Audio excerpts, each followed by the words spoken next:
চন্দননগরে জগদ্ধাত্রী পুজো উপলক্ষে প্রশাসনিক প্রস্তুতি বৈঠক অনুষ্ঠিত। বাঙালির ১২ মাসে ১৩ পার্বণ, দুর্গাপূজা শেষ হতেই চন্দননগর প্রস্তুত হচ্ছে তাদের ঐতিহ্যবাহী ও বিশ্ববিখ্যাত জগদ্ধাত্রী পুজোর জন্য। সেই উপলক্ষে আজ চন্দননগর পুলিশ কমিশনারের উদ্যোগে রবীন্দ্রভবনে অনুষ্ঠিত হয় এক প্রশাসনিক আলোচনা সভা। সভায় উপস্থিত ছিলেন Chandannagar police commissioner Amit P. Javalgi, জেলাশাসক মুক্তা আর্য, রাজ্যের মন্ত্রী তথা চন্দননগরের বিধায়ক ইন্দ্রনীল সেন, কেন্দ্রীয় জগদ্ধাত্রী পূজা কমিটির সদস্যসহ বিভিন্ন পুজো কমিটির প্রতিনিধিরা। বৈঠকে পুজো উপলক্ষে নিরাপত্তা, যান চলাচল, আলোকসজ্জা ও অন্যান্য প্রশাসনিক বিষয় নিয়ে বিশদ আলোচনা হয়। মন্ত্রী ইন্দ্রনীল সেন আশ্বাস দেন, একজন সরকারের রিপ্রেজেন্টেটিভ হিসেবে সরকারের কথা আমি বলতেই পারি। আপনারা জানেন যে এই মা জগদ্ধাত্রীর পুজো এবং তার শোভাযাত্রা এটা শুধুমাত্র চন্দননগরের গর্ব নয়, চন্দননগরের উৎসব নয়, সারা পৃথিবীর মানুষ এটাকে চাক্ষুষ করেন, আসেন এবং পোস্ট 2011 প্রথমবার 20 মে, তারপর 2016, 27 মে, 2021, 5ই মে, পরপর 3 বার আমাদের মাননীয় মুখ্যমন্ত্রী মমতা বন্দ্যোপাধ্যায় শপথ গ্রহণ করার পর তারপর যে ব্যাপক আকার এই শোভাযাত্রা নিয়েছে, সব দিক দিয়ে বলবো আপনাদের কাজের যে উন্নতি হয়েছে, সেন্ট্রাল কমিটির যারা রয়েছেন সদস্যরা তারা নতুনভাবে করছেন এবং আমাদের বিভিন্ন দপ্তর থেকে যেভাবে মাননীয় মুখ্যমন্ত্রী মমতা বন্দ্যোপাধ্যায়ের পরামর্শ এবং উপদেশ অনুযায়ী আমরা একসাথে কাজ করছি। এর মধ্যে আমার জানা নেই কবে আবার ভোটের দিন ঘোষণা করা হবে, তবে আন্দাজ করা যায় যে আগামী এপ্রিল মেতেই হবে। আমি যেমন 2011 থেকে পরপর 3টে বছরের 3টে ডেট বললাম, তাই চতুর্থ বারের জন্য মে মাসের সেই শুভ দিনটা আমি এখন থেকে বলতে পারছি না, তবে 100% কনফিডেন্টটাই বলতে পারি যে আবার আগামী 2026-এ কোনো শুভ দিনে, কোনো শুভ লগ্নে চতুর্থবার মুখ্যমন্ত্রী হিসেবে শপথ গ্রহণ করার পর মাননীয় মমতা বন্দ্যোপাধ্যায় শুধুমাত্র মা জগদ্ধাত্রী পুজো নয়, সার্বিকভাবে মাথায় রাখুন যে এটা যে ইনফ্রাস্ট্রাকচার কাজ হয়েছে সেটাও কিন্তু এই উৎসবের সঙ্গে অত্যন্ত পারস্পরিকভাবে যুক্ত।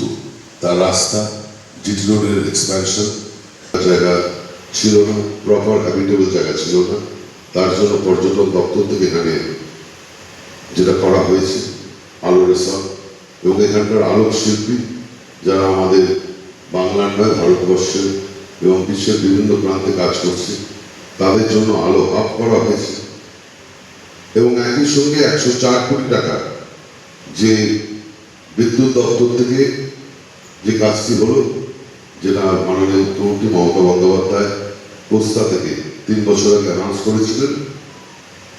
আমিও ব্যক্তিগতভাবে একদম ডেট বলতে পারবো না, উনিও রাজি হবেন কিনা বলতে পারবেন না, কিন্তু আমার দৃঢ় বিশ্বাস যে এই মহাসপ্তমীর আগে উনি হয়তো এই প্রজেক্টটা আনুষ্ঠানিকভাবে চন্দননগরের জন্য ঘোষণা করবেন এবং সেদিন থেকেই এন্টার কাজটা শুরু হবে।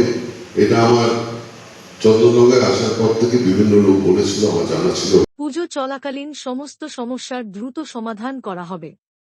জানা গিয়েছে, এই বছর চন্দননগর কেন্দ্রীয় জগদ্ধাত্রী পূজা কমিটির অধীনে মোট 180টি পুজো অনুষ্ঠিত হবে।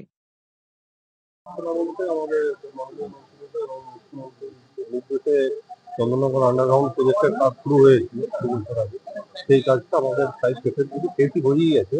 পৃথিবীর কিছু জায়গাতে কোথাও কিছু সমস্যা আছে, সেগুলো আমরা এখন দেখছি, তার তুলে নিচ্ছি, যেগুলো ওভারহেডে তার আছে আর কি, এবং একবারে শেষ পর্যায়ের কাজ চলছে। এই জন্য দশমীর দিন যেটা নিয়ে হতো যে সেফটির ঠাকুর বার করার সময় যাতে কোনো দুর্ঘটনা না ঘটে, যেহেতু উপরে লাইন চালু থাকতো, সেই জন্য লাইন বন্ধ করে রাখা হতো। এবারে সেটা আমাদের আন্ডারগ্রাউন্ডের চলবে আর কি, মানে চালু থাকবে। সেই জন্য দিনের বেলাতেও দশমীর দিন যেদিন প্রশাসনের জন্য ঠাকুর বেরোয় সেটার সময় তো আমাদের লাইন চালু থাকবে, এবং দশমীর পরের দিনও আমাদের বারোয়ারিতে ঠাকুর প্রশাসন করে এসে আবার যখন মানে বিসর্জনের জন্য আসতো সেই সময় কিছুক্ষণের জন্য আবার বন্ধ করে রাখতে হতো আর কি। সেটা আমরা আর রাখবো না। এবারে মানে সবসময় পাওয়ার থাকে। সবসময় পাওয়ার থাকবে। এবারে যদি কোথাও আমাদের কয়েকটা জায়গাতে লোকেশনে এত ন্যারো রাস্তা আছে সেখানে হয়তো দুদিকে লাইন আমরা করতে পারিনি, সেটা হয়তো 10-15 মিনিটের জন্য হয়তো সেই মানে 6টা লোকেশন এরকম আমরা এখনো মানে 26টা থেকে 6টা লোকেশনে নামিয়ে এনেছি এরকম, সেখানে কাজ করছি। এগুলো দেখি এগুলোকেও যদি আমরা করা যায় আর কি, মানে এত ন্যারো রাস্তা যেটা দুদিকে লাইন করা যাচ্ছে না বা আন্ডারগ্রাউন্ড করার মতো situation নেই। এক্ষেত্রে তো মানে বেশিক্ষণ তাদের বেশিক্ষণও কিন্তু শাটডাউন থাকবে না, সেটাও হয়তো 10 থেকে 15 মিনিট যদি মানে প্রশাসন যেমন ওদের ডিভার্সনের যে টাইম ঠাকুর বার করার যে টাইম দিয়ে দিবে সেই সময় যদি আসে 10 থেকে 15 মিনিটের জন্য শোভাযাত্রায় কোনো ব্যাঘাত হবে না। ব্যাঘাত হবে না। আমার নাম মৌসুদন রায়, রিজিওনাল ম্যানেজার WBSC। নভেম্বরে রবীন্দ্র ভবনে আমাদের কোঅর্ডিনেশন মিটিং হলো। উপস্থিত ছিলেন মাননীয় মন্ত্রী ইন্দ্রনীল সেন সাহেব, ডিস্ট্রিক্ট ম্যাজিস্ট্রেট ছিলেন, মেয়র ছিলেন, ডেপুটি মেয়র ছিলেন, অন্যান্য কাউন্সিলর্সরা ছিলেন। এছাড়া কমিটি যারা পুজো কমিটি যারা ওদের রিপ্রেজেন্টেটিভ সদস্যরা ছিলেন, এবং লাইন ডিপার্টমেন্ট থেকে যারা এখানে পরিষেবা দেন তারা সবাই এখানে উপস্থিত ছিলেন, এবং পুলিশ নিশ্চয়ই ছিল। আমরা সমস্ত পুজো কমিটির দিক থেকে যে প্রশ্নগুলো ছিল সে অ্যাড্রেস করলাম। ওদের কি সমস্যা বা ওদের কি আমাদের থেকে এক্সপেকটেশনস আছে এসব কিছু এখানে আলোচনা করা হলো। অনেকক্ষণ মিটিং চলে, দীর্ঘক্ষণ মিটিং চলেছে। ওদেরকে সমস্ত আশ্বাস দেওয়া হলো কি সমস্ত যে ইস্যুগুলো ডিল করা হবে। কিছু সেফটি সিকিউরিটি দিক থেকে আমরা কিছু নির্দেশ ওদেরকে দিয়েছি, যেমন জামাত রাস্তায় না হতে দিতে, পুজো প্যান্ডেল দেখার পরে সঙ্গে সঙ্গে ওরা বেরিয়ে যায়। লেজার শো যেমন বা ব্রিজ যদি করতে হয় তাহলে পিডব্লিউডি সার্টিফিকেট নিতে হয়, আর পিডব্লিউডি যদি না দেয় তো ব্রিজ না করতে, কারণ সেফটির একটা ব্যাপার ওখানে থেকে যায়। এছাড়া আমরা যে ছোটখাটো যে চন্দননগর বাসীদের জন্য কিভাবে আমরা ওদের অসুবিধাটা কম করিয়ে এই পুজোটা ভালোভাবে করা যায়, খুব সুন্দরভাবে আলোচনা হয়েছে। এরপরে আমরা কাজে নামবো। রাস্তাঘাট সব জায়গাতে রিপেয়ার হচ্ছে, বিভিন্ন জায়গাতে সিসিটিভি লাগানো হচ্ছে। পুজো প্যান্ডেল আমরা ভিজিট করব, যে এন্ট্রি এক্সিট ইলেকট্রিক জিনিসটা ফায়ার গাড়িগুলো যেতে পারে কিনা এসব কিছু বিভিন্ন জায়গা থেকে আমরা সব দিক থেকে আলোচনা করা হবে। দিনগুলোতে তো খুব বেশি ভিড় হয় চন্দননগরে, তারপরে বিসর্জনের শোভাযাত্রা একটা বড় জমায়েত থাকে, সেই সময়ের যে নিরাপত্তার বিষয়টা সেটা কিরকম? দেখুন, এখানে প্রায় 8 কিলোমিটার একটা সার্কামফারেন্স এখানে সমস্ত পুজোগুলো হয়। এই ছোট জায়গাতে প্রায় রোজ 5 থেকে 10 লক্ষ লোক এখানে পুজো দেখতে আসেন। তার থেকে বেশি কার্নিভালের দিনে এখানে পুজো দেখতে প্রচুর মানুষ এখানে জড়ো হন। শুধু এখানে না, নদী হুগলি ওপার থেকে অনেক লোক আসে, ট্রেন ধরে লোকজন এখানে আসেন। আমরা এই নিরাপত্তা ঠিক করার জন্য সব জায়গাতে আলোর ব্যবস্থা করার জন্য এটা করা হয়েছে। প্রত্যেক জায়গাতে ইম্পর্টেন্ট জায়গাতে আমাদের কিয়সগুলো থাকছে, এবং বাড়তি ফোর্স মোতায়েন করা থাকবে। ওখানে সঙ্গে সঙ্গে ওখানে সমস্যা হলে সে পুলিশটা অ্যাটেন্ড করতে পারে। সিনিয়র অফিসার ডিপ্লয়মেন্ট হবে, অনেকজন আইপিএস অফিসার্স, এসিপি র্যাঙ্কের অফিসার, ডিসিপি র্যাঙ্কের অফিসার্সরা এখানে এসে ডিউটি করবেন। এছাড়া আমাদের ভলেন্টিয়ার্স, এক্সট্রা ভলেন্টিয়ার্স আমরা টেম্পোরারি হোমগার্ড হিসাবে আমরা পাই, ওদেরকে ডিপ্লয় করা হবে। ট্রাফিক দিক থেকে বিশেষ নজর আমাদের থাকবে।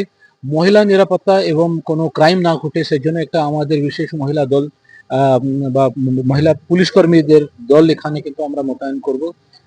এছাড়া আমাদের যে যে ট্রাফিক এবং গোয়েন্দা দপ্তর থেকে লোকজন থাকবে, কোনো এখানে পুজোর সময় কোনো অসুবিধা না হয়। সিসিটিভি ক্যামেরা প্রত্যেক পুজো কমিটি থেকে সিসিটিভি ক্যামেরা লাগানো হয়, আমরাও এখানে বেশি ক্যামেরা। পুজো কমিটির তরফ থেকে প্রত্যেক বছরে যে নির্দেশিকা থাকে সেই নির্দেশিকাই এখানে আমাদের জেনারেল সেক্রেটারি সেই কথাই বলেছেন সবকিছু।